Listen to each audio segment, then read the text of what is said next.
பயிற்சி மையம் தங்களை அன்புடன் வரவேற்கிறது. இன்றைய வகுப்பு இந்திய அரசியலமைப்பு. அரசியலமைப்பில் ஏற்கனவே அடிப்படை உரிமைகள் வரைக்கும் பார்த்துருக்கோம். அந்த வகையில் அப்படின்னு ஒன்றுனா இப்போ பார்க்குறது அரசுக்கு வழிகாட்டும் நெறிமுறைகள், நெறிமுறை கோட்பாடுகள், அரசுக்கு வழிகாட்டும் நெறிமுறை கோட்பாடுகள் அப்படி பார்க்க போகிறோம். இது இங்கிலீஷில் என்ன சொல்கிறோம் அப்படின்னா டிபிஎஸ்பி அப்படின்னு சொல்கிறோம். DPSP directive principal and state policy அப்படின்னு சொல்கிறோம். Directive principal and state policy.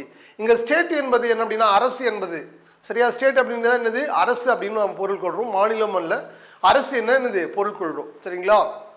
இப்போ இது எந்த பகுதியில் இருக்குது அப்படின்னா பகுதி 4ல் இதோட விதிகள் அப்படின்னா 36லிருந்து 51 வரை, 36 முதல் 51 வரை இதில் இருக்கக்கூடியது. சரி, வாங்க இதை பற்றி நம்ம முழுசாக தெரிஞ்சுக்கலாம். என்னெல்லாம் இருக்குது அப்படின்னு பார்ப்போம். டிபிஎஸ்பி அப்படின்னா directive principal and state policy. இந்த கான்செப்ட் நம்ம எங்கேருந்து வாங்கியிருக்கோம் அப்படின்னா அயர்லாந்து. இந்த கொஸ்டின் ரிப்பீட்டடாக கேட்டுகிட்டே இருப்பாங்க. டிபிஎஸ்பி பெறப்பட்ட நாடு அப்படின்னு கேட்பாங்க. டிபிஎஸ்பி பெறப்பட்ட நாடு அப்படின்னு கேட்பாங்க. அடுத்து டிபிஎஸ்பியோட உண்மையான நோக்கம் என்ன? டிபிஎஸ்பியோட உண்மையான நோக்கம் அப்படின்னா சிறந்த நல்லரசை உருவாக்கணும். ஒரு சிறப்பான அரசையை உருவாக்குவது தான் டிபிஎஸ்பியோட உண்மையான நோக்கம், சரிங்களா? ஸோ வேற என்ன நோக்கம் அப்படின்னா சமூக பொருளாதார மக்களாட்சியை நிறுவனம். சமூக பொருளாதார மக்களாட்சியை நிறுவனம். அது என்ன சார் சமூக பொருளாதார மக்களாட்சி அப்படின்னா அனைவருக்கும் ஒரே மாதிரியான கட்டமைப்பை ஏற்படுத்தணும். ஒருத்தர் ஏழை பணக்காரம் அப்படின்ற எந்த ஒரு கட்டமைப்பும் இல்லாமல் எல்லாருக்கும் ஒரே மாதிரியானதுன்னு கொடுக்கணும் அப்படின்றதா ஸோ இதோடைய முக்கியமான நோக்கம். இது அன்றைய காலத்தில் சாத்தியமா அப்படின்னா சாத்தியம் இல்லாத ஒன்றாக இருந்தது. அரசியலமைப்பு எழுதும் போது டிபிஎஸ்பி அன்றைய காலத்தில் என்ன சாத்தியம் இல்லாத ஒன்று. காரணம் என்ன அப்படின்னா இதில் சொல்லக்கூடிய அனைத்தையும் நம்ம செயல்படுத்தணும் அப்படின்னா கண்டிப்பாக நிறைய பொருளாதாரம் தேவை. பொருளாதாரம் அன்றைக்கு என்னது வலுவான சூழ்நிலையில் இல்லை. இதனால இது என்ன பண்ணாங்க அப்படின்னா டிபிஎஸ்பியில் வச்சுட்டாங்க.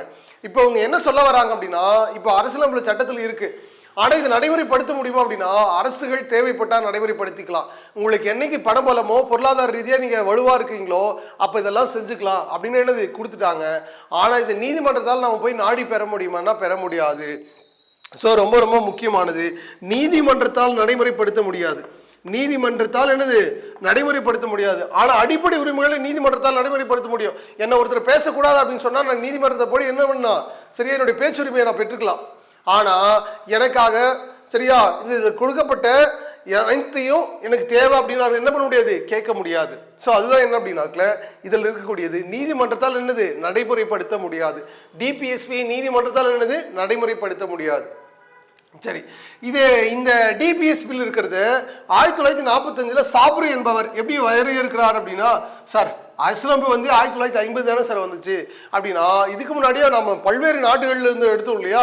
அப்படி எடுக்கும்போது இது எங்க இருந்து அப்படின்னா அது ஒருத்தர் வகைப்படுத்தி வச்சிருக்காரு. 1945 சாப்ரு என்பவர் என்ன சொல்றாரு அப்படின்னா நியாயமான உரிமைகள் நியாயமற்ற உரிமைகள் அப்படின்னு சொல்றாரு. நியாயமான உரிமைகள் நியாயமற்ற உரிமைகள் அப்படின்னு சொல்றாரு. இப்போ நியாயமான உரிமைகள் எதில் அப்படின்லாம் பார்த்தோம் அப்படின்னா ஏற்கனவே அடிப்படை உரிமைகள் என்னது நமக்கு நியாயமான உரிமைகள். அடிப்படை உரிமைகள் என்பது என்னது நியாயமான உரிமைகள். அதில் நீங்க உங்களுக்கு மறுக்கப்பட்டது நீங்க கேளுங்க, அது நியாயமான உரிமைகள். ஆனா டிபிஎஸ்பியில் இருக்கிறது எல்லாமே சரியா டிபிஎஸ்பியில் இருக்கிறது நியாயமற்ற உரிமைகள் அப்படின்னு சொல்றாரு. ஸோ அதை வகைப்படுத்துறாரு. அடுத்து இதை கொள்கையின் அடிப்படையில் நம்ம என்ன செய்யறோம் அப்படின்னா 3ஆ பிரிக்கிறோம். சார் இது மாதிரி எல்லாம் நம்ம அரசியலமைப்புல பிரிச்சு வச்சிருக்காங்க அப்படின்னா இல்லை, அது இடம்பெற்றிருக்கிறத வச்சு நாமளாம் என்ன பண்றோம் பிரிச்சுக்கிறோம், சரிங்களா? என்னென்ன கொள்கை அப்படின்னா சமதர்ம கொள்கை, சமதர்ம கொள்கை. அடுத்து தாராள மற்றும் அறிவு சார்ந்த கொள்கை, தாராள மற்றும் என்னது அறிவு சார்ந்த கொள்கை. அடுத்து காந்திய கொள்கை. இந்த 3 வகையா பிரிச்சிருக்கோம். அந்த வார்த்தையிலே பொருள் இருக்குங்க, அந்த வார்த்தையில என்னது பொருள் இருக்கு. நீங்க ரொம்ப தேடி கூட போய் படிக்க வேணாம், சரிங்களா? சமதர்ம கொள்கை அப்படின்னா என்ன அப்படின்னா அனைவருக்கும் ஒரே மாதிரியான தர்மத்தை வழங்கக்கூடியது, அனைவருக்கும் ஒரே மாதிரியா பார்க்கறது. அது இந்திய நாட்டை பொறுத்த வரைக்கும் இவ்வளோ பெரிய ஜனநாயகத்தில் சாத்தியமான கிடையாது. ஏழை பணக்காரன் எப்படியோ எவ்வளவோ வித்தியாசங்கள் இருக்கு. அதெல்லாம் என்னது சாதாரணங்களோட பார்க்க முடியாது அப்படின்னு சொல்றாங்க இதில். அடுத்து தாராள மற்றும் என்னது அறிவு சார்ந்த கொள்கை, சரிங்களா? அறிவால சிந்திச்சு சரியா இது செஞ்சா சரியா இருக்கும், இது செயல்படுத்தினா சரியா இருக்கும் அப்படின்னு நம்ம யோசனை செய்யறோம் இல்லையா? அதான் தாராள மற்றும் அறிவு சார்ந்த கொள்கை.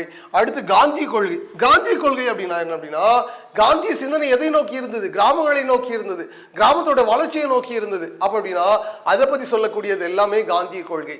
இதுல ஏதாவது கண்டிப்பா உங்களுக்கு ஒரு கொஸ்டின் கேட்பாங்க. எப்படி கேட்பாங்க அப்படின்னா காந்திய கொள்கைகளில் கீழ்கண்டவற்றில் பொருந்தாது எது அப்படின்னு கேட்பாங்க. காந்திய கொள்கைகளை கீழ்கண்டவற்றில் பொருந்தாது எது அப்படின்னு கேட்பாங்க. ஸோ அது இப்போ நம்ம பின்னாடி என்ன காந்திய கொள்கை இது எல்லாமே நம்ம பார்க்க போகிறோம். சரிங்களா? ஸோ இது வரைக்கும் உங்களுக்கு புரிஞ்சிருக்கும் அப்படின்னு நம்புறோம். வாங்க நம்ம ஒரு ஆர்டிகலாக என்னன்னு பார்ப்போம். சரி, இதுக்கு முன்னாடி இதில் நம்ம 36லேருந்து இருக்கணும்னு சொல்கிறோம் இல்லையா? சரிங்களா? விதி 36 என்ன சொல்லுது அப்படின்னு அப்படின்னா, விதி 36 என்ன சொல்லுது அப்படின்னா, டிபிஎஸ்பிக்கான சொற்பொருள் விளக்கம். டிபிஎஸ்பினா என்ன அதான் பார்த்தோம் இல்லையா? அது எல்லாத்தையும் பதில் சொல்றதா 36. அடுத்து விதி 37 என்ன அப்படின்னா, டிபிஎஸ்பி நீதிமன்ற விசாரணைக்கு உட்பட்டதல்ல. டிபிஎஸ்பி நீதிமன்ற விசாரணைக்கு என்னது உட்பட்டதல்ல அப்படின்னு சொல்லுது.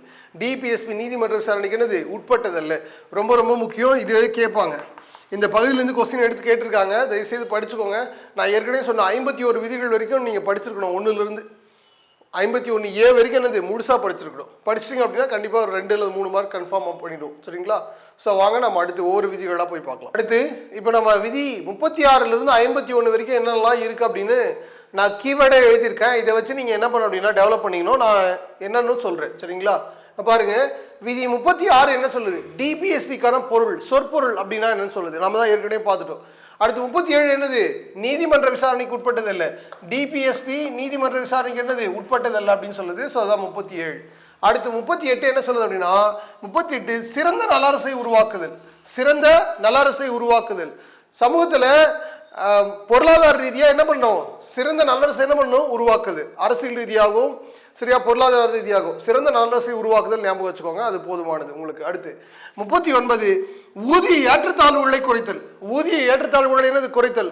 இப்போ ஒருத்தருக்கு ஊதியம் என்னது ஐயா இருக்கும், ஒருத்தருக்கு என்னது லோவா இருக்கும். அப்படி இல்லாமல் எல்லாருக்கும் ஒரே மாதிரியான ஊதியம் இது சாத்தியமானா கிடையாது. சரிங்களா? இன்றைய காலகட்டத்தில் அது என்னது சாத்தியம் கிடையாது. ஆனால் சாத்தியப்படுத்தினா எப்படி இருக்கும்? ரொம்ப சூப்பராக இருக்குங்க. இதெல்லாம் சாத்தியப்படுத்துறோம் அப்படின்னா இந்தியா எல்லா நாட்டை விட என்னது சிறப்பாக இருக்கும். ஊதிய ஏற்றத்தாழ்வுகளை குறைத்தல். அடுத்து 39 அனைவருக்கும் இலவச சட்ட உதவி. அனைவருக்கும் இலவச என்னது சட்ட உதவி. இதெல்லாம் ரிப்பீட்டடாக நமக்கு கேட்டுகிட்டே இருக்காங்க. இலவச சட்ட உதவி. இந்த சட்ட உதவி சேவை மையம் எப்போ ஆரம்பிச்சாங்க அப்படின்னா 1987 சேவை மையம் இலவச சட்ட உதவி சேவை மையம் 87 ஆரம்பிச்சு அதுக்கப்புறம் அனைவருக்கும் கொடுக்கணும் அப்படின்றது என்னது கான்செப்டை கொண்டு வந்தாங்க. சரிங்களா? ஸோ இது ரொம்ப ரொம்ப முக்கியம். அடுத்து 39F ஊட்டச்சத்து, அதாவது உணவு அப்படின்னு எழுதியிருக்கேன். ஏன் அப்படின்னா நான் பின்னாடி என்னன்னு சொல்றேன். சரியா? ஊட்டச்சத்து. சரியா? குழந்தைகளுக்கும் பெண்களுக்கும் தேவையான ஊட்டச்சத்துக்களை வழங்குதல். குழந்தைகளுக்கும் பெண்களுக்கும் தேவையான ஊட்டச்சத்து என்னது வழங்குதல். இப்போ இருக்கக்கூடிய அனைத்து குழந்தைகளுக்கும் ஒரே மாதிரியான உணவு கொடுக்க முடியுதா நம்மளால? இல்லை இல்லையா? இதுக்காக அரசு என்ன செய்யுது? அங்கன்வாடி மூலம் பெண்களுக்கும் குழந்தைகளுக்கும் இந்த ஊட்டச்சத்து மாவு, அடுத்து மாத்திரைகள், இயற்கையான காய்கறிகள், இது போல என்னென்னவோ என்ன பண்றாங்க ஊட்டச்சத்து தொடர்பாக கொடுக்குறாங்க. அதுவும் நாம இதுல இருந்து எடுத்து செய்யறாங்க. ஸோ இதை கான்செப்டை பேஸ் பண்ணி செய்யறாங்க. அடுத்து 1939 சரி 39D சம ஊதிய சட்டம்.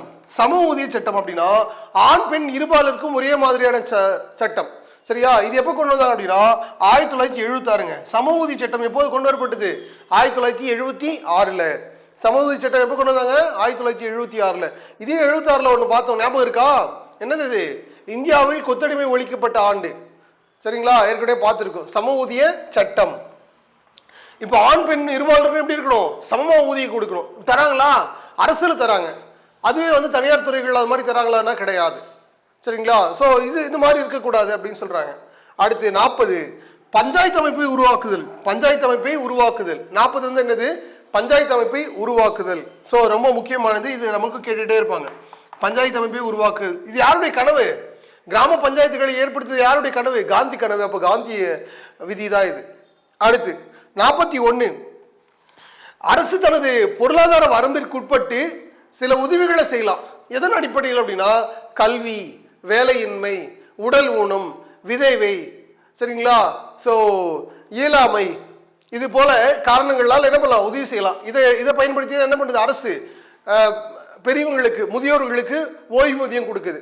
சரியா? உடல் ஊனமுற்றோருக்கும் ஓய்வூதியம் கொடுக்குது. இதெல்லாம் தராங்களா இல்லையா? ஸோ அது எல்லாமே என்ன அப்படின்னா விதி 41 சார்ந்தது. இந்த சமூக திட்டம் அப்படின்னு எப்போ கொண்டு வந்தாங்க அப்படின்னா 1995 கொண்டு வந்தாங்க. 1995 கொண்டு வந்தாங்க. ரொம்ப முக்கியமானது. அடுத்து 42 போதுமான பணிச்சூழலை ஏற்படுத்துதல். 42 என்னது? பணிச்சூழலை ஏற்படுத்துதல். பேறுகால திட்டம் இது எல்லாமே இதில் கொண்டு வந்தாங்க. மகளிர் பேறுகால திட்டம், பேறுகால திட்டம், பேறுகால திட்டம் எந்த வருஷம்? 1961ங்க. பேறுகால திட்டம் எந்த வருஷம்? 1961. இப்போ பெண்களுக்கு இந்த பேறுகால திட்டம் எவ்வளோ இருக்கு? ஒரு வருஷம் முன்னாடி எல்லாம் 6 மாசம் இருந்துச்சு. ஆனால் இப்போ என்னது, ஒரு வருஷம் என்ன பண்ணலாம், நீங்கள் அரசு ஊழியராக போயிட்டீங்க அப்படின்னா கூட குழந்தை பெற்றுக்கொண்டு என்னது ஒரு வருஷம் வீட்டிலே இருந்து சம்பளத்தோடு வாங்கிக்கலாம். ஸோ அரசு என்னது அந்த சலுகைகள்லாம் கொடுக்குது. அது எதிலிருந்து எடுத்து செய்கிறாங்க அப்படின்னா டிபிஎஸ்பியிலிருந்து தான் எடுத்து செய்கிறாங்க. இது செயல்படுத்தணும் அப்படின்றது கட்டாயமெல்லாம் கிடையாது. இதை செயல்படுத்தணுன்ற கட்டாயம் என்னது கிடையாது. ஆனால் செயல்படுத்தினா சிறப்பு. வழிகாட்டுறாங்க. ஒரு அரசுக்கு வந்து என்ன பண்ணுறாங்கன்னா வழிகாட்டுறாங்க. அடுத்து 43 விதி 43 குடிசை தொழில்களை மேம்படுத்துதல். குடிசை தொழில்களை அல்லது சிறு தொழில்களை அல்லது தனிநபராக ஒரு கூட்டாகவோ அல்லது கூட்டுறவு சங்கங்கள் மூலமாக ஏற்படுத்தி கொள்ளுதல். ஸோ குடிசை தொழில்கள், கூட்டுறவு அமைப்புகள் இதெல்லாம் கொஸ்டினா கேட்பாங்க. சரியா? டிபிஎஸ்பியில் கூட்டுறவு அமைப்புகள் எங்கே இருக்குது அப்படின்னு கேட்கலாம். சரிங்களா? ஸோ அது அடுத்து 43A தொழிலாளர்களை நிர்வாகத்தில் பங்கெடுக்க செய்தல். தொழிலாளர்கள் என்ன பண்ணணும், நீங்கள் நிர்வாகத்தில் பங்கெடுக்க செய்யுங்க. சரிங்களா? லாபமோ நஷ்டமோ தொழிலாளர்களுக்கும் ஒரு பங்கு கொடுங்க அப்படின்னு சொல்றது தான் 43A. தொழிலாளர்களை நிர்வாகத்தில் பங்கெடுக்க செய்தல் அப்படி சொல்றோம். அடுத்து 43B தன்னார்வ அமைப்புகள் அல்லது அரசு அல்லது கூட்டுறவு சங்கங்கள் மூலம் குடிசை தொழில்களையோ அல்லது அந்த செய்யக்கூடிய தொழில்களை மேலாண்மை செய்தல். ஒருத்தர் குடிசை தொழில் செய்கிறாங்கன்னு வச்சுப்போம், அவங்களுக்கு என்ன செய்யறதுன்னு தெரியாது. அதை நம்ம எப்படி கொண்டு போகலாம் அப்படின்னு என்ன பண்ணுவோம், அரசோ அல்லது தனியார் அமைப்புகள் மூலமாக என்ன பண்ணலாம் செய்யலாம். ஸோ தான் 43B அப்படின்னு சொல்றோம். அடுத்து 44 பொது சிவில் சட்டம். பொது சிவில் சட்டம் இந்தியாவில் அனைவருக்கும் ஒரே மாதிரியான சட்டங்கள் இருக்கும். கிரிமினல் சட்டம், இந்தியன் தண்டனை சட்டங்கள் எல்லாம் எப்படி இருக்கு, ஒரே மாதிரியா இருக்கு. ஆனா சிவில் சட்டங்கள் அப்படி என்னது கிடையாது. கிறிஸ்துவருக்கு ஒன்று, முஸ்லிம்களுக்கு ஒரு சட்டமும், அடுத்து இந்துக்கு ஒரு சட்டம் என்னது சிவில் சட்டங்கள் வச்சிருக்கோம். அப்படி இல்லாம அனைவருக்கும் ஒரே மாதிரியான பொது சிவில் சட்டம் கொண்டு வரணும் அப்படின்னு சொல்றது என்ன அப்படின்னா 44. ஸோ ரொம்ப ரொம்ப முக்கியமானது. சரிங்களா? இதுல உங்களுக்கு ஒரு கொஸ்டின் கேட்கிறேன். பொது சிவில் சட்டம் எங்கு அமல்படுத்தப்பட்டிருக்கு அப்படின்னு நீங்க சொல்லுங்க. பொது சிவில் சட்டம் இந்தியாவில் எந்த மாநிலத்தில் அமல்படுத்தப்பட்டிருக்கு அப்படின்னு சொல்லுங்க. உங்களுக்கு தெரிஞ்சு அப்படின்னா கமெண்ட்ல சொல்லுங்க. அடுத்து 45 இலவச கட்டாய கல்வி. அனைவருக்கும் இலவச கட்டாய கல்வி. இதை தான் நம்ம மாற்றி எங்க வச்சிருக்கோம், விதி 21(7) வச்சிருக்கோங்க. 21(7) என்ன பண்ணிருக்கோம் வச்சிருக்கோம். அது என்ன வச்சிருக்கோம், அடிப்படை உரிமைகளா வச்சிருக்கோம். கல்வி பெறுவது யாரோட உரிமை, குழந்தைகளின் உரிமை. எத்தனை வயசுல இருந்து, 6 முதல் 14 வயது வரை உள்ள. எந்த வருஷம், 86ஆம் சட்ட திருத்தம் 2002ங்க. 86ஆம் சட்ட திருத்தம் 2002. அடுத்து 46 எஸ்சி எஸ்டி போன்றவருக்கு பொருளாதாரத்தில் வலுவடை செய்தல். எஸ்சி எஸ்டி போன்றவருக்கு என்னது பொருளாதாரத்தில் என்னது வலுவடைய செய்யணும் அப்படின்னு சொல்றதா இது. அப்ப இதெல்லாம் யாருடைய கனவு அப்படின்னா காந்திய கனவு. அடுத்து 47 மது போதை தரக்கூடிய, உடலுக்கு தீமை பயக்கக்கூடிய அனைத்து போதைப் பொருட்களையும் விட்டொழித்தல். அதற்கு மாறாக உடலுக்கு நன்மை தரக்கூடிய ஊட்டச்சத்துக்களை எடுத்துக்கொள்ளுதல். ஊட்டச்சத்துக்களை என்ன பண்ணும், எடுத்துக்கலாம். அதான் 47 சொல்லுது. அடுத்து 48 பசு வதை, விலங்குகள் வதை செய்வதை தடை செய்தல். பசுவையும் விலங்கு என்னது ஸோ வதைப்பது என்னது தடை செய்யணும். இதை மிருகவதை தடை சட்டம் அப்படின்னு கொண்டு வந்தோம். எந்த வருஷம், 1960. மிருகவதை தடை சட்டம் அப்படின்னு என்னது ஒன்று கொண்டு வந்தோம். எப்போ, 1960. அடுத்து 48A காடுகளை பாதுகாத்தல். காடுகளை என்னது பாதுகாத்தல், காட்டு விலங்குகளை பாதுகாத்தல் 48A. அடுத்து இந்த 3 பள்ளி புத்தகத்தில் இருக்குங்க, அதனால நீங்க படிச்சுக்கணும். 49 அப்படின்னா நினைவு சின்னங்களை பாதுகாத்தல். நினைவு சின்னங்களை என்ன பண்ணும், பாதுகாக்கணும். ஸோ அது என்னது கடமை அப்படின்னு சொல்றாங்க, அரசோட கடமை அப்படின்னு சொல்றாங்க. அடுத்து 50 நிர்வாகம் மற்றும் நீதித்துறையை தனித்தனியாக பிரிச்சல். நிர்வாகம் மற்றும் நீதித்துறையை எப்படி பிரிக்கணும், தனித்தனியாக பிரிச்சணும். நீங்க ஒன்றை வச்சுக்காதீங்க, ஏன்னா நீதித்துறையில நிர்வாகம் என்ன பண்ணக்கூடாது, தலையிடக்கூடாது அப்படின்னு சொல்றாங்க. ஸோ அதனால. அடுத்து 51 பன்னாட்டு அமைதி மற்றும் பாதுகாப்பு. பன்னாட்டு அமைதி மற்றும் என்னது பாதுகாப்பு. ஸோ இதெல்லாம் ரொம்ப முக்கியம், இந்த 3 விதிகள். சரிங்க சார், இது எப்படி சார் நான் இவ்வளையும் படித்து ஞாபகம் வச்சுக்கணுமா, ஒரு கீவேர்டை ஞாபகம் வச்சுக்க முடியாது அப்படின்னா அதுவும் ஞாபகம் வச்சுக்கலாம். அது எப்படி ஈஸியாக ஞாபகம் வச்சுக்கிறது அப்படின்னு சொல்கிறோம் பாருங்க.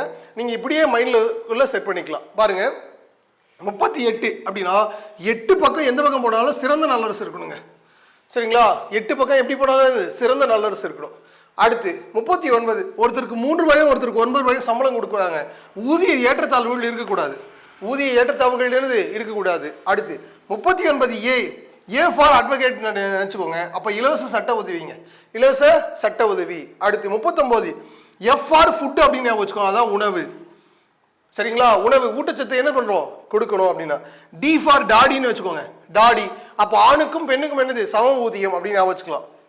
அடுத்து 40 4 பேர் வட்டமாக உட்காந்து என்ன பண்ணுவாங்க பஞ்சாயத்து பண்ணுவாங்க அப்படின்னு ஞாபகம் வச்சுக்கோங்க 4 பேர் வட்டமாக உட்காந்து என்ன பண்ணுவாங்க பஞ்சாயத்து பண்ணுவாங்க ஞாபகம் வச்சுக்கோங்க அப்போ பஞ்சாயத்து வீடு ஏற்படுத்துது அடுத்து 4 1 அப்போ 4 கால் இருக்கணும் ஒரு கால் இருக்கணும் ஒன்றா அதாவது 2 கை 2 கால் இருக்கிறணும் காலே இல்லாமல் ஒரே ஒரு கை வச்சிருக்கணும் ஒன்றா இல்லை இல்லையா அவங்களுக்கு என்ன பண்ணணும் உதவி செய்யணும் அப்படின்னு ஞாபகம் வச்சுக்கோங்க அடுத்து 42 சரிங்களா இந்த பேறுகால திட்டம் எத்தனை குழந்தைகளுக்கு தான் கொடுப்பாங்க 2 குழந்தைகளுக்கு தான் கொடுப்பாங்க அதனால 42 அப்படின்னு ஞாபகம் வச்சுக்கலாம் அடுத்து 43 3 பேரோ 4 பேரோ கூட்டாகவோ சரியா சேர்ந்து என்ன பண்ணலாம் தனிநபரோ என்ன குடிசை தொழில்களை செய்யலாம் அப்படின்னு சொல்லுங்க அடுத்து ஏ ஃபார் அட்மினிஸ்ட்ரேஷன் ஞாபகம் வச்சுக்கோங்க அட்மினிஸ்ட்ரேஷன் தொழிலாளர்களை நிர்வாகத்தில் என்னது பங்கெடுக்க செய்தல் அடுத்து பி ஃபார் பெஞ்ச் போட்டு மேலாண்மை செய்யணும் அப்படின்னு ஞாபகம் வச்சுக்கோங்க பெஞ்ச் போட்டு என்னது மேலாண்மை செய்யணும் அப்படின்னு ஞாபகம் வச்சுக்கோங்க அடுத்து 44 ஈக்குவல் இருக்கு அப்போ பொது சிவில் சட்டம் அப்படின்னு ஞாபகம் வச்சுக்கலாம் 44 ஈக்குவலாக இருக்கு அதனால பொது சிவில் சட்டம் அடுத்து 45 இலவச கட்டாய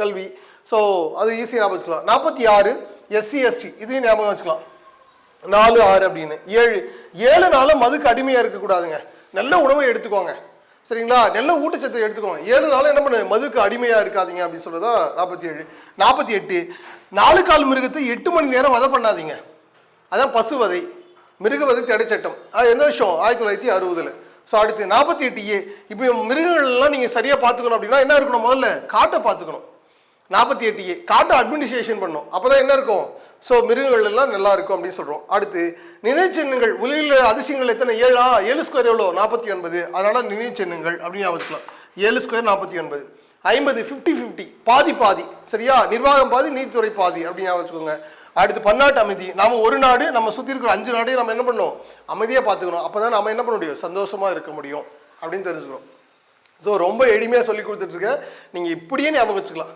நீங்கள் என்ன பண்ணலாம் இப்படியே என்ன பண்ணலாம் ஞாபகம் வச்சுக்கலாம் ஸோ இது உங்களுக்கு புரிஞ்சுருக்குன்னு நம்புகிறோம் வாங்க இது தொடர்பான அடுத்து வழக்குகள் பார்ப்போம் அடுத்து டிபிஎஸ்பி பற்றி அறிஞருடைய கருத்துக்கள் என்ன அப்படின்னு பார்ப்போம் இது இந்த பகுதியிலேருந்து நமக்கு ஒரு கொஸ்டின் கேட்டிருந்தாங்க ஸோ அதனால் கண்டிப்பாக இந்த பகுதியை நீங்கள் படிச்சுக்கணும் ஸோ வாங்க டிபிஎஸ்பி பற்றி அறிஞர்களின் கருத்துக்கள் சரியா டிபிஎஸ்பியை டாக்டர் BR அம்பேத்கர் என்ன சொல்றாரு அப்படின்னா நாவல் அம்சங்கள் அப்படின்னு சொல்றாரு நாவல் அம்சங்கள் ஒரு சிறந்த நாவல் அம்சம் எப்படி இருக்கும் சரியா நாவல் எல்லாம் நீங்க படிச்சிருப்பீங்க இல்லையா அதோட கதை அம்சம் எப்படி இருக்கும் அது போல இருக்கிறதா டிபிஎஸ்பி அப்படின்னு சொல்றாரு அம்பேத்கர் அடுத்து டிபிஎஸ்பி அரசியலமைப்பின் மனசாட்சி அப்படின்னு சொல்றாரு இந்த வார்த்தை மட்டும் ஞாபகம் வச்சுக்கோங்க மனசாட்சி அப்படின்னு சொல்றாரு யார் அப்படின்னா கிரான்வில் ஆஸ்டின் அவர்கள் சரியா கிரான்வில் ஆஸ்டின் அவர்கள் யார் அப்படின்னா சரிங்களா தேசத்தின் மூளைக்கல் என்ற நூலை எழுதியவர் தேசத்தின் மூளைக்கல் என்ற நூலை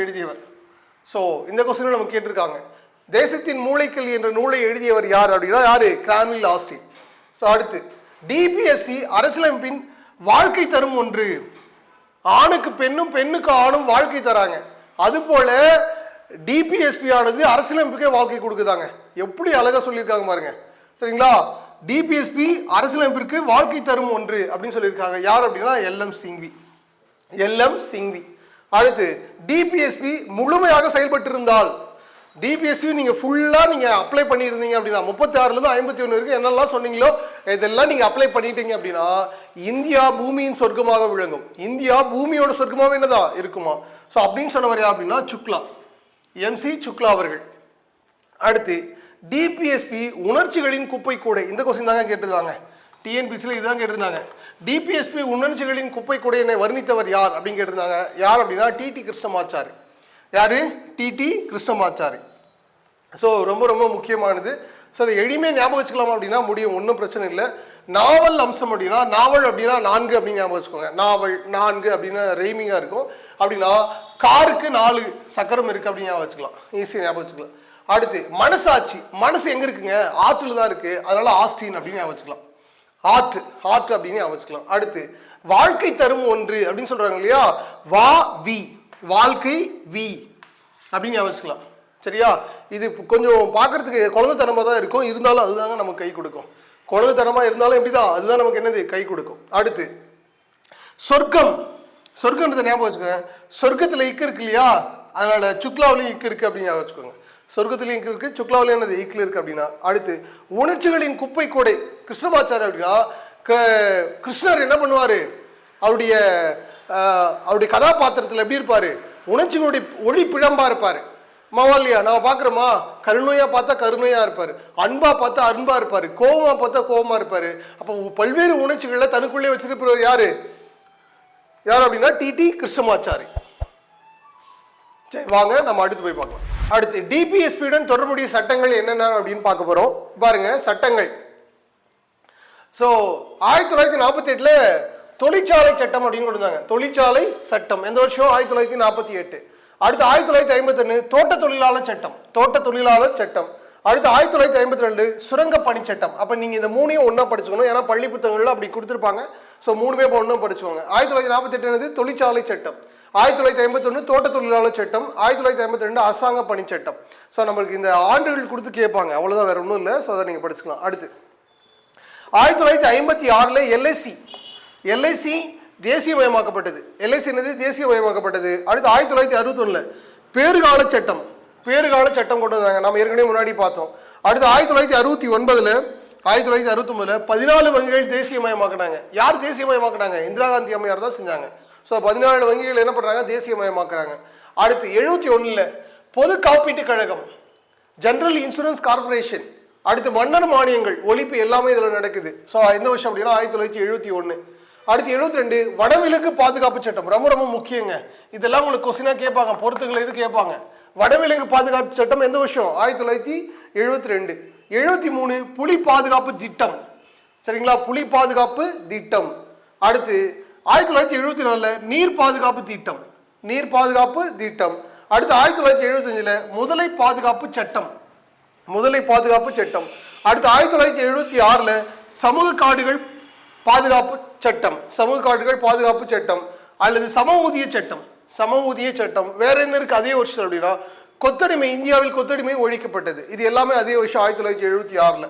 சரிங்களா, இப்போ பாருங்க, இந்த 76 71 76 வரைக்கும் ஆண்டுகள் மாறவே இல்லை, அப்படியே இருக்கு.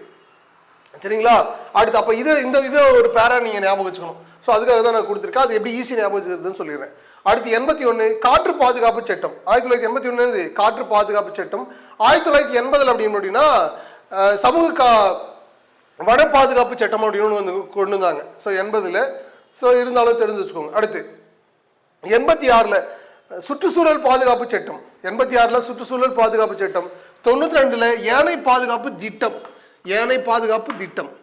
அடுத்து 2005 மகாத்மா காந்தி ஊரக வேலை வாய்ப்பு உறுதி திட்டம். மகாத்மா காந்தி ஊரக வேலை வாய்ப்பு உறுதி திட்டம். அடுத்து 2006 வன உரிமை சட்டம். 2006 வன உரிமை சட்டம். இது எல்லாமே என்னது? ஆண்டுகள். இப்போ இது எப்படி சார் ஈஸியாக ஞாபகம் வச்சுக்கணும் அப்படின்னா, இது 3 ஞாபகம் வச்சுக்கணும். 48 அதோட 3 கூட்டா 51, 51னா 2. ஸோ இது 3 ஒரு நாள். 56 அடுத்து 61 69. ஸோ இது 3 ஒரு பேரு. அடுத்து இங்கே பாருங்க, சரிங்களா, 71. சரிங்களா, 71 என்னது? மன்னர் மானியம். ஒரே ஒரு மன்னர் தான், அவங்களெல்லாம் நம்ம என்ன பண்ணோம்? ஒழிச்சிட்டோம் அப்படின்னு ஞாபகம் வச்சுக்கோங்க. அடுத்து 2. அடுத்து 2 இந்த 2 அப்படின்னா 2 3 4 5 6. இது எப்படின்னா வன விலங்குல ஒன்று தான் புலி. வன விலங்குல ஒன்று தான் என்னது? புலி. புலி இருந்தால் அங்கே இருக்கிற நீர் நல்லா இருக்கும். நீர் நல்லா இருந்துச்சு அப்படின்னா நீருக்குள்ள இருக்கிற முதலை நல்லா இருக்கும். முதலை நல்லா இருந்துச்சு அப்படின்னா அங்கே இருக்கிற சமூக காடுகள் நல்லா இருக்கும். சரிங்களா, ஸோ அடுத்து சமூக காடுகள் நல்லா இருந்துச்சுன்னா காற்று நல்லா இருக்கும். காற்று நல்லா இருக்கும். காற்று நல்லா இருந்துச்சுன்னா சுற்றுச்சூழல் நல்லா இருக்கும். சுற்றுச்சூழல் நல்லா இருந்தால் அங்கே யானை இருக்கும் அப்படின்னு ஞாபகம் வச்சுக்கலாம். அப்போ இது வரைக்கும் நீங்கள் ஞாபகம் வச்சுக்கலாம். சரியா, இது 2 ஒரு பேரா ஞாபகம் வச்சுக்கலாம். இதில் 81 86 92 81 86 92 இதை மட்டும் ஒரு பேரா ஞாபகம் வச்சுக்கிறோம் அப்படின்னா கண்டிப்பாக இதில் இருந்து ஒரு கொஸ்டின் இல்லை வர்றதுக்கு நமக்கு என்னது வாய்ப்புகள் இருக்கலாம். தயவுசெய்து படிச்சுக்கோங்க. ஸோ ஆண்டுகள் முக்கியத்துவம் கொடுத்து படிச்சுக்கலாம். ஸோ உங்களுக்கு புரிஞ்சிருக்கும் அப்படின்னு நம்புகிறோம். வாங்க இது தொடர்பான அடுத்து பார்க்கலாம். அடுத்து டிபிஎஸ்பி தொடர்பான வழக்குகள் பார்க்க போகிறோம். ஸோ டிபிஎஸ்பி தொடர்பான வழக்குகள் என்ன அப்படின்னு பார்க்குறோம். 1951 செண்பக துரைராஜன் வழக்கு. ஸோ செண்பக துரைராஜன் வழக்கில் என்ன தீர்ப்பு கொடுக்குறாங்க அப்படின்னா, டிபிஎஸ்பிக்கும் அடிப்படை உரிமைகளுக்கும் முரண்பாடு ஏற்பட்டாக்கல. சரிங்களா, டிபிஎஸ்பிக்கும் அடிப்படை உரிமைகளுக்கும் முரண்பாடு ஏதாச்சும் இருந்துச்சு அப்படின்னா அதில் எது அதிகமாக இருக்கும் அப்படின்னா அடிப்படை உரிமைகள் தான் மேலோங்கி நிற்கும் அப்படின்னு தீர்ப்பு கொடுக்குறாங்க. சரிங்களா, டிபிஎஸ்பிக்கும் அடிப்படை உரிமைகளுக்கும் ஏதேனும் முரண்பாடு இருந்தால் அடிப்படை உரிமைகள் தான் மேலோங்கி நிற்கும் அப்படின்னு தீர்ப்பு கொடுக்குறாங்க. ஸோ அதுதான் செண்பக துரைராஜன் வழக்கு. அடுத்து 1960 கோலக்நாத் வழக்கு. நீங்கள் டிபிஎஸ்பியை செயல்படுத்தணுன்றதுக்காக அடிப்படை உரிமைகளை திருத்தக்கூடாது அப்படின்னு சொல்கிறாங்க. அவ்வளோதாங்க. சரியா திருத்த முடியாது அப்படின்னே சொல்றாங்க. அதான் நம்ம ஏற்கனவே பார்த்த அடிப்படை உரிமைகள்ல அடிப்படை உரிமைகளை திருத்துவதற்கு யாருக்கு அதிகாரம் இல்லை? நாடாளுமன்றத்துக்கு அதிகாரம் இல்லை. அதாங்க சொல்றாங்க டிபிஎஸ்பியை நீங்க செயல்படுத்தணுன்றதுக்காக அடிப்படை உரிமைகளை என்ன பண்ணக்கூடாது? திருத்தக்கூடாது. ஸோ அப்படின்னு சொல்றாங்க கோலக்நாத் வழக்குல. அடுத்து 1972 ஜெகநாத் வழக்கு. சரிங்களா, அதிகமாக இருக்கிற விதமிஞ்சி இருக்கக்கூடிய உச்ச வரம்பிற்கு மேலே இருக்கக்கூடிய வேளாண் நிலங்களை மீட்டு நீங்கள் இல்லாதவங்களுக்கு கொடுங்க அப்படின்னு சொல்றாங்க. சரிங்களா, அதிகப்படியாக இருக்கக்கூடிய வேளாண் நிலங்களை மீட்டு இல்லாதவங்களுக்கு என்ன பண்ணலாம்? கொடுக்கலாம் அப்படின்னு சொல்றாங்க. ஸோ அதுதான் ஜெகநாத் வழக்கு. அடுத்து 1973 கேசவானந்த பாரதி வழக்கு. ஸோ இவங்க என்ன சொல்றாங்க அப்படின்னா, நீங்க எதை வேணாலும் செயல்படுத்துங்க, டிபிஎஸ்பி நீங்க செயல்படுத்துங்க, ஆனா அந்த டிபிஎஸ்சி செயல்படுத்தும் போது எப்படின்னா ஒரு சிறந்த நல்லரசை உருவாக்குறதா இருக்கணும். சரிங்களா, பாகுபாடு காட்டியிருக்கூடாது, சிறந்த நல்லரசை என்ன பண்ணும்? உருவாக்கணும் அப்படின்னு சொல்றாங்க. ஸோ அதான் கேசவானந்த பாரதி வழக்கு. அடுத்து மினர்வா மில் வழக்கு. டிபிஎஸ்பியும் அடிப்படை உரிமைகளும் சம முக்கியத்துவம் உடையவை, ரெண்டுமே போத் ஆர் ஈக்குவல். சரிங்களா, ரெண்டுமே என்னது? சம முக்கியத்துவம் உடையவை அப்படின்னு மினர்வா மில் வழக்குல சொல்றாங்க. அடுத்து 1992 மோகினி ஜெயின் வழக்குல ஒவ்வொரு இந்திய குடிமகனுக்கும் கல்வி பெறுவதற்கான உரிமை இருக்கு அப்படின்னு சொல்றாங்க. ஒவ்வொரு இந்திய குடிமகனுக்கும் கல்வி பெறுவதற்கான என்ன இருக்கு? உரிமை இருக்கு அப்படின்னு சொல்லியிருக்காங்க. ஸோ இதுதான் அதில் கொடுக்கப்பட்ட தகவல். ஸோ நமக்கு கொடுத்துருக்கிற கீவேர்டை வச்சு நீங்கள் ஈஸியாக ஞாபகம் வச்சுக்கலாம். சரியா, செண்பக துரைராஜன் 1, கோலக்நாத் 67, ஜெகநாத் 72, பாரதி 73. சரியா, ஸோ பாரதிக்கு மேலே தான் ஜெகன் அப்படின்னு ஞாபகம் வச்சுக்கோங்க. அப்போ 73, 72 மினர்வா இருக்க முடியும். மோகினி ஜெயின் மட்டும் நம்ம தனியாக படிச்சுக்க போகிறோம். ஸோ இது ஈஸியாக என்ன பண்ணலாம்? ஞாபகம் வச்சுக்கலாம். தொடர்ந்து படிச்சுட்டே இருங்க, படிச்சதை திரும்ப திரும்ப படிங்க. ஸோ இது மட்டும் தான் என்னது போட்டித் தேர்வுகளை வெற்றி பெறுவதற்கான ஒரே ஒரு வழி. திரும்ப திரும்ப படிக்கணும், கண்டினியூஸாக படிக்கணும், எப்பவுமே இதில் ஒன்றியே இருக்கணும். சரிங்களா, இந்த எக்ஸாம் எழுதிட்டா எனக்கு மார்க் கம்மியாச்சுன்னா விட்டு வெளியே போயிடுறேன் அப்படின்னாலும் சொல்லவே கூடாது. டிஎன்பிசியை பொறுத்த வரைக்கும் தொடர்ச்சியான படிப்புகள் மட்டும்தான் உங்களை வெற்றியாளராக மாற்றும். தொடர்ந்து படிக்கிறது மட்டும்தான் உங்களுக்கு ஒரே ஒரு வேலை, வேறு எந்த வேலையும் கிடையாது. சரிங்களா, தொடர்ந்து படிப்பு மட்டும்தான் உங்களை அரசு பணிக்கு கொண்டு செல்லும். நீங்கள் தொடர்ந்து படிக்கிறது தான் செய்யணும். ஸோ அதுக்கான ரொம்ப எளிமையான வழிகளை ஏற்படுத்தி தரும். ஸோ நீங்கள் தனியாக படிச்சிங்க அப்படின்னா இந்த டேட்டாவெல்லாம் உங்களால் எடுக்க முடியாது. அதனால் தொகுத்து கொடுக்குறோம், அதை நீங்கள் என்ன பண்ணலாம்? சரியாக பயன்படுத்திக்கணும். எப்போதும் முத்தமிழ் பயிற்சி மையத்தோடு இணைந்திருங்கள். அடுத்தடுத்து உங்களுக்கான வகுப்புகள் தொடர்ந்து வந்து கொண்டே இருக்கும். தொடர்ந்து எங்களுக்கு ஆதரவு கொடுங்க. இந்த வீடியோவை லைக் பண்ணுங்கள், கமெண்ட் பண்ணுங்கள், ஷேர் பண்ணுங்கள். ஸோ எப்போதும் எங்களோடு இணைந்திருங்கள். நன்றி, வணக்கம்.